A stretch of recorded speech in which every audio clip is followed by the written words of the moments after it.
दोस्तों, निशिकांत दुबे के बाद मोदी के दूसरे चहेते धनखड़ पर गाज, सुप्रीम कोर्ट को धमकाना पड़ा भारी। बुरे फंसे मोदी और उनके चहेते धनखड़ सुप्रीम कोर्ट में अब गिड़गिड़ाने को मजबूर। बहुत स्वागत है आप सभी का। आप देख रहे हैं द राजनीति का विशेष सेगमेंट खबर और विश्लेषण। मैं हूं जब्बार खान। दोस्तों, आखिर ऐसी कौन सी स्थिति उत्पन्न हो गई कि जिस भरोसे और जिस कॉन्फिडेंस के साथ में पूरा बीजेपी ब्रिगेड सुप्रीम कोर्ट के ऊपर सवाल उठा रहा था, अब वो फंसता हुआ नजर आ रहा है। आखिर ऐसा क्या बीते एक दिन के भीतर हो गया कि राज्यसभा के सभापति जगदीप धनखड़ के ऊपर भी गाज गिरने की बात कही जा रही है।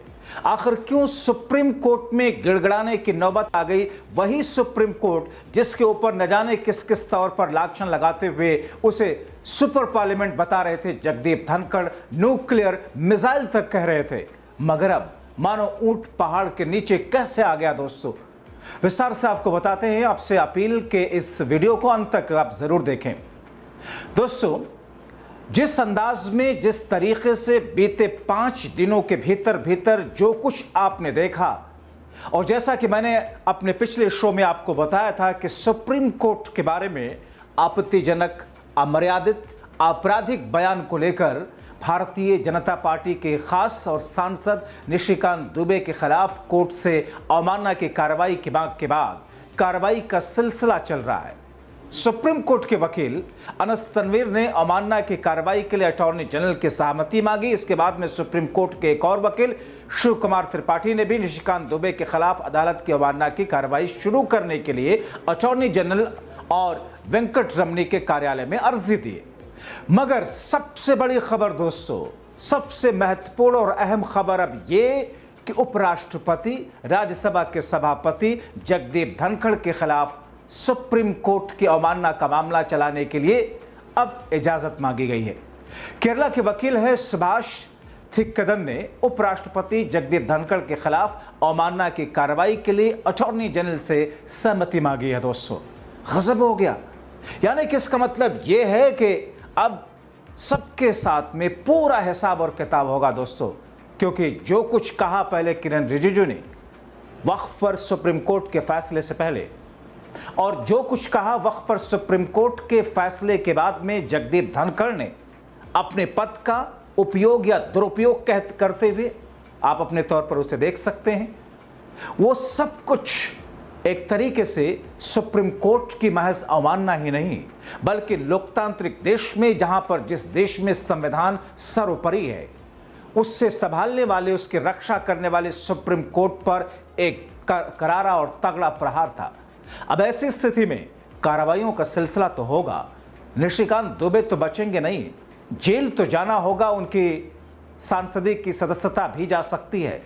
ऐसी स्थिति में जगदीप धनखड़, जिनको लेकर के ये कहा जा रहा था कि साहब देश के अंदर सबसे बड़े प्रोटोकॉल, यानी कि प्रथम प्रोटोकॉल में जो आता है राष्ट्रपति और उसके बाद में उपराष्ट्रपति का पद, दूसरे नंबर के प्रोटोकॉल के तहत उपराष्ट्रपति के खिलाफ में कुछ नहीं होगा। मगर दोस्तों, होगा तो जरूर, हिसाब तो होगा, क्योंकि आपने सुप्रीम कोर्ट जैसी संस्था पर सवाल नहीं उठाए, लांछन लगाया है। आपने न सिर्फ लांछन लगाया बल्कि जनता को भड़काने का काम किया है। जनता के निगाह में, जनता के सामने एक ऐसा एग्जाम्पल सेट करने की कोशिश की है जिससे जनता को यह लगे कि साहब सुप्रीम कोर्ट भी निष्पक्ष नहीं है, सुप्रीम कोर्ट भी जानबूझ करके अपनी मर्जी किसी के खिलाफ फैसले देता है और किसी के हक में फैसले देता है।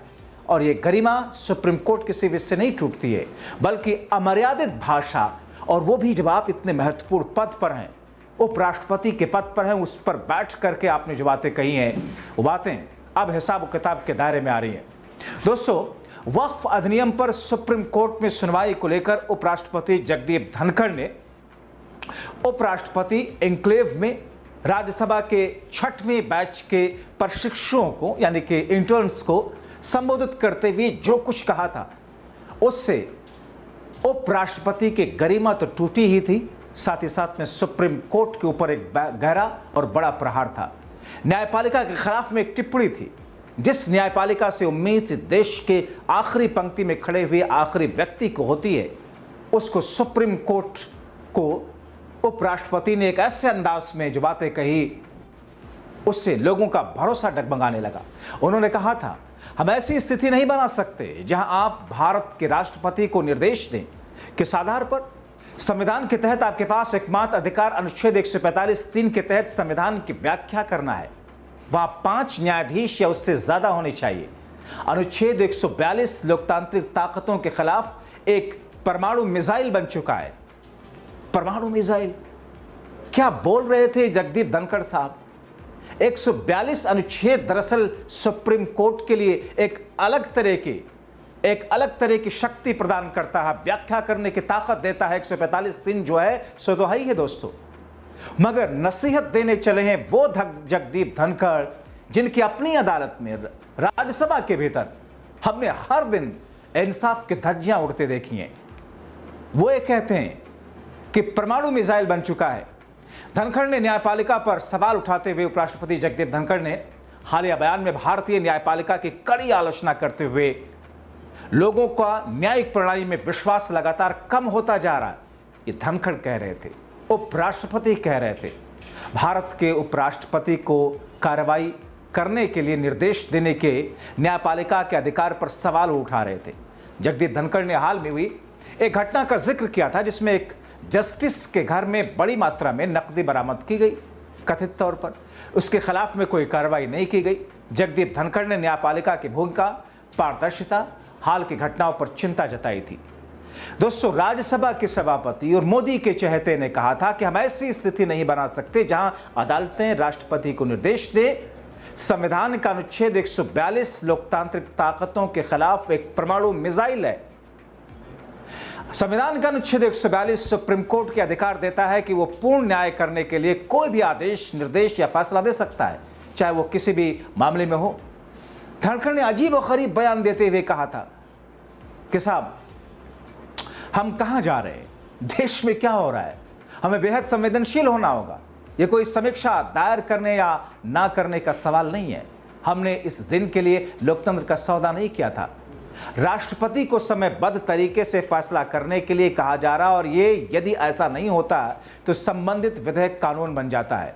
राज्यसभा के प्रशिक्षुओं के उस समारोह को संबोधित करते हुए कहा कि हमारे पास न्यायाधीश हैं जो कानून बनाएंगे, जो कार्यपालिका का कार्य स्वयं संभालेंगे, जो सुपर संसद के रूप में कार्य करेंगे, और उनकी कोई जवाबदेही नहीं होगी क्योंकि देश का कानून उन पर लागू नहीं होता। अब ऐसी स्थिति में उपराष्ट्रपति द्वारा विधेयकों पर निर्णय लिए जाने के वास्ते समय सीमा निर्धारित करने संबंधी उच्चतम न्यायालय के हाल के फैसले पर उन्होंने जिस अंदाज में टिप्पणी की थी कि भारत ने एक लोकतंत्र की कल्पना, ऐसे लोकतंत्र की कल्पना नहीं की जहां न्यायाधीश कानून बनाएंगे, कार्यपालिका का काम स्वयं संभालेंगे और एक सुपर संसद के रूप में काम करेंगे। इतनी सारी बातें, इतनी सारी टिप्पणियां, इतने सारे बिंदु, इतनी सारी चीजें अगर देश के उपराष्ट्रपति जगदीप धनखड़ महाराज अगर अपनी जिम्मेदारियों का निर्वहन करने के लिए इतनी एनर्जी लगा लेते, इतना सोच लेते लोकतंत्र के बारे में, इतना सोच लेते सत्ता पक्ष और विपक्ष के बीच में जस्टिस और इंसाफ करने के बारे में, तो आज मैं सवाल नहीं उठा रहा होता। आज शो के जरिए उन पर कार्रवाई करने की जो बातें, खबरें आ रही हैं, उसको आपको नहीं बता रहा होता। मगर दोस्तों, यही होता है दोहरा चरित्र। जो जिम्मेदारी आपको दी गई, उस जिम्मेदारी का निर्वहन तो आप करते नहीं है, मगर जिस सरकार के जरिए, जिस शख्स के जरिए आपकी नियुक्ति की गई है, उसको बचाने के लिए, उसको सेव करने के लिए आप सुप्रीम कोर्ट जैसी संस्था, चीफ जस्टिस जैसी संस्था के ऊपर न सिर्फ सवाल उठा रहे हैं, बल्कि आप लोकतांत्रिक देश में वो कर रहे हैं जिसकी वजह से आपकी कार्रवाई तो बनती है दोस्तों।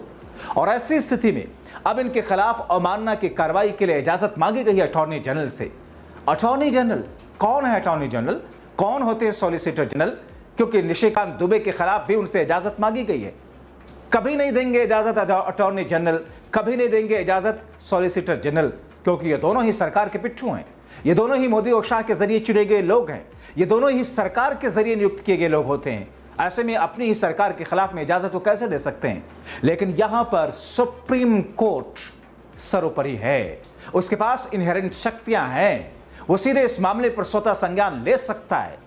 वो सीधे इस मामले पर मीडिया रिपोर्ट्स के आधार पर लिखी जा रही चिट्ठियों के आधार पर इस पर कार्रवाई कर सकता है, और ऐसी कार्रवाई कर सकता है जो नजीर बनेगा जगदीप धनखड़ के लिए और जगदीप धनखड़ को भूल जाना पड़ेगा कि पार्लियामेंट के अंदर, राज्यसभा के अंदर बैठ करके वो जो कुछ करते हैं, जिस तरीके से विरोधियों के, विपक्षियों के सांसदों को निलंबित करते हैं, जिस तरीके से उनके बोलने की आजादी को छीनते हैं, जिस तरीके से उनके माइक को बंद कर दिया जाता है, जिस तरीके से सत्ता पक्ष के सामने मौन हो जाते हैं चरणबद्ध तरीके से, खासतौर पर बीजेपी का कोई सांसद बोल रहा हो या फिर सत्ता पक्ष का कोई मंत्री बोल रहा हो या फिर जब मोदी और शाह बोल रहे हो, किस तौर पर नतमस्तक हो जाते हैं, उनके मुंह में ताला लग जाता, जबान सिल जाती है, कोई बीच में सवाल और जवाब नहीं होता। मगर विपक्ष का जब कोई नेता बोलता है, जब राज्यसभा के अंदर विपक्ष के नेता बोलते हैं, तो ये जगदीप धनखड़ लड़ने को उतावले हो जाते हैं। ये जगदीप धनखड़ उनको रोकने के लिए एड़ी से चोटी का जोर लगा देते हैं।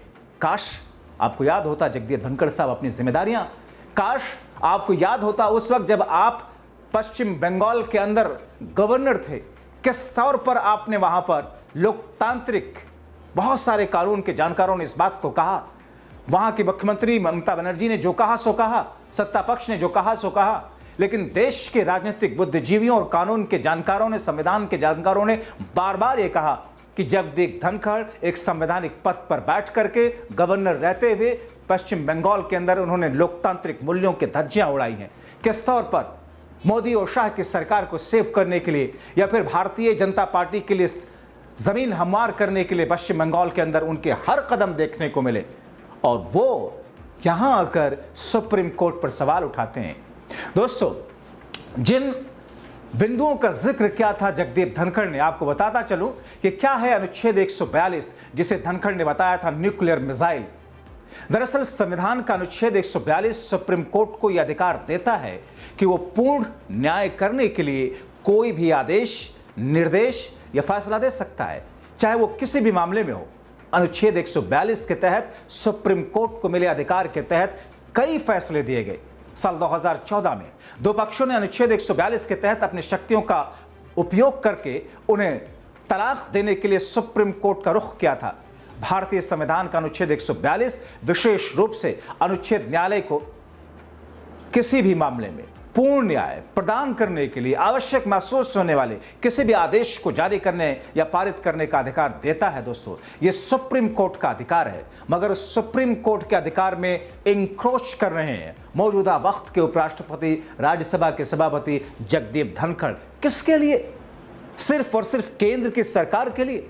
सिर्फ और सिर्फ सुप्रीम कोर्ट ने क्या गलत कहा था अगर मोदी और शाह के जरिए खासतौर पर गैर एनडीए, गैर बीजेपी शासित राज्यों में जहां पर गैर बीजेपी की सरकारें हैं, वहां पर अगर उन सरकारों के उन फैसलों और कानून के खिलाफ में या उनको लेकर के दबा करके बैठ जाते हैं, सरकारों को काम नहीं करने देते, और फिर जब और पेच आता है तो उस मामले को राष्ट्रपति के पास भेज करके उसे महीने, 2 महीने, 6 महीने, साल भर, 2 साल, 3 साल तक लटका दिया जाता है, तो फिर ऐसे में सुप्रीम कोर्ट का व्याख्या करना, सुप्रीम कोर्ट का उस पर सवाल उठाना, समय सीमा तय करना, निर्धारित करना 3 महीने का बहुत ही स्वाभाविक, बहुत ही जायज, बल्कि बहुत ही सही फैसला होता है।